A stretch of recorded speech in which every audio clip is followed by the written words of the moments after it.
అబ్బా just miss కదా, నా పిల్లలు గుర్తేస్తాను కదరా ఎదవా.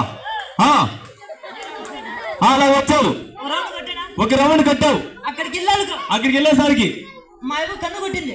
ఎక్కడ బండల మీద కూర్చొని మీ అవ్వ కన్ను కొట్టింటే కళ్ళు తిరిగి పడిపోయినా. ఓహో, మీ అవ్వ కన్ను కొట్టింటే కళ్ళు తిరిగి పడిపోయావు. సరేనండి బాబు, మీరు ఒక 10 నిమిషాలు సైడ్కి వెళ్ళి కూర్చుంటే మా బాధలను మేము పడతాంరా బాబు.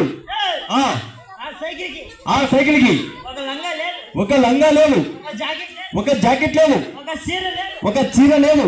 ఆ సైకిల్ ఎలాగుంది?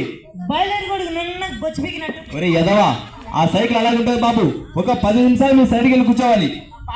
మళ్ళీ లాస్ట్ లో నీకు మంచి పాటలు వేస్తాను. హలో చూడండి సార్ అన్న, ఒక 20 నిమిషాలన్నా, ఒక 20 నిమిషాలు ఆ సైకిల్ తోటి సర్కస్ ఉంటుంది సార్. ఆ సర్కస్ అయిపోతే మన జోకర్ బాబు అన్న చూడండి సార్, మేకప్ వేసుకుని స్టేజ్ లో అడుగు పెడితే మీరు నవ్వి నవ్వి నవ్వి మీ కళ్ళల్లో నీళ్లు రావాలి. అలాంటి జోకర్ బాబుతో ఫుల్ కాంపిటేటివ్ కాబట్టి ప్రతి ఒక్క ఇంటి వాళ్ళు చూడాలని కోరుతున్నామన్నా. ఇప్పుడు చూడండి సార్, బ్రేక్లు రేకులు లేని సైకిల్ మీద సర్కస్ ఉంటుంది. చిన్నలు పెద్దలు ఒక్కసారి గట్టిగా చెప్పడం తమ్ముళ్ళు ఒక్కసారి